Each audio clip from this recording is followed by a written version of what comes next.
Assalamualaikum warahmatullahi wabarakatuh. Perkenalkan, nama saya Mutiara Salsabila dengan NPM 2451010040.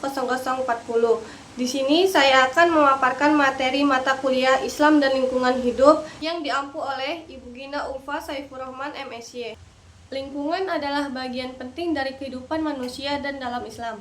Kita diajarkan untuk menjaganya sebagai bentuk tanggung jawab kita sebagai khalifah di muka bumi. Melalui konsep kampus berwawasan lingkungan, sistem penilaian UI Green Metric, serta peran SDG, kita bisa melihat bagaimana nilai-nilai keberlanjutan diterapkan dalam dunia pendidikan, khususnya di Universitas Diponegoro. Apa itu kampus berwawasan lingkungan? Kampus berwawasan lingkungan adalah konsep pengelolaan perguruan tinggi yang memperhatikan prinsip pembangunan berkelanjutan dan kepedulian terhadap lingkungan. Kampus ini tidak hanya menjadi tempat belajar, tetapi juga teladan dalam menjaga kelestarian alam dan membentuk budaya ramah lingkungan. Ciri-ciri kampus berwawasan lingkungan yaitu 1. Memiliki ruang terbuka hijau yang luas.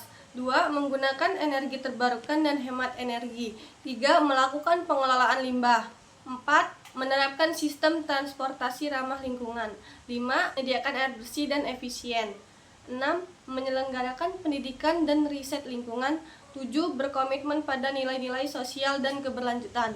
Dalam Islam, konsep ini sejalan dengan ajaran Khalifah fil ard, yaitu pemimpin di bumi, yang mengharuskan manusia untuk menjaga, memelihara, dan tidak merusak lingkungan. Apa itu kategori penilaian Green Metric? UI Green Metric World University Ranking adalah sistem pemeringkatan internasional yang dikembangkan oleh Universitas Indonesia sejak 2010. Tujuannya adalah untuk 1. Mendorong universitas di seluruh dunia agar lebih peduli lingkungan. 2. Menjadi tolak ukur keberlanjutan kampus. 3. Menilai komitmen dan kinerja kampus dalam menjaga lingkungan. UI Green Metric menilai berdasarkan 6 kategori utama dengan bobot penilaian total 100%. Bagaimana SDG berperan di kampus Universitas Diponegoro? Peran SDG di Universitas Diponegoro yaitu 1. Integrasi SDG ke dalam kurikulum. Undip mengajarkan konsep keberlanjutan dalam berbagai program studi teknik, lingkungan, ekonomi, dan lain-lain. 2. Riset dan inovasi. Penelitian di Undip banyak yang fokus pada energi terbarukan, pengelolaan sampah, pemberdayaan masyarakat, dan konservasi alam.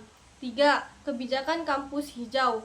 Undip menjalankan kampus hijau atau Green Campus seperti larangan kendaraan bermotor di area tertentu, penggunaan sepeda, penanaman pohon, dan lain-lain. 4. Pengabdian masyarakat. Undip aktif melakukan program-program yang mendukung SDG seperti sanitasi, pendidikan, kesehatan, dan konservasi di sekitar Semarang. Kategori dan indikator penilaian UI Green Metric di Undip. 1. Setting and infrastruktur 15%. Ketersediaan ruang terbuka hijau dan bangunan ramah lingkungan. Undip punya banyak ruang hijau dan eco building. 2. Energi and climate change 21%. Penggunaan energi terbarukan, pengurangan emisi, dan efisiensi energi. Penggunaan panel surya, lampu hemat energi, kampanye hemat listrik. 3. Waste 18%. Pengelolaan sampah, daur ulang, dan pengurangan plastik. Undip memilah sampah, ada bank sampah, bebas plastik sekali pakai. 4. Water 10%. Konservasi air, penggunaan ulang, dan efisiensi. Undip memiliki sumur resapan, sistem irigasi efisien. 5. Transportation 5. Transportation 18%. Transportasi publik, sepeda, zona bebas kendaraan. Transportasi publik, sepeda, dan zona bebas kendaraan. Undip punya jalur sepeda, larangan motor di area tertentu.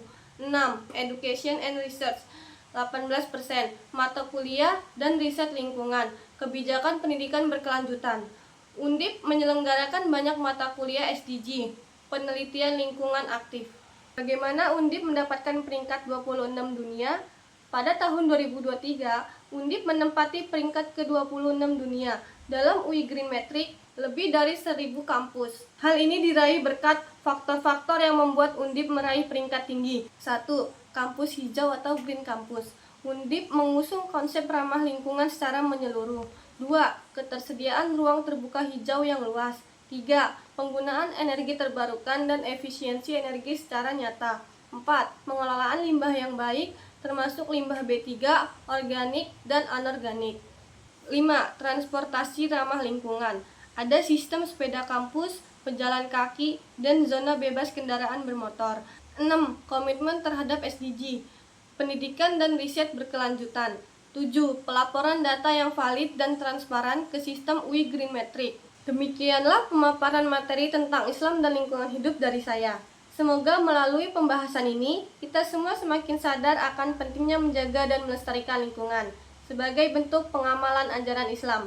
Mari kita wujudkan kampus dan kehidupan yang lebih berkelanjutan demi masa depan yang lebih baik. Wassalamualaikum warahmatullahi wabarakatuh.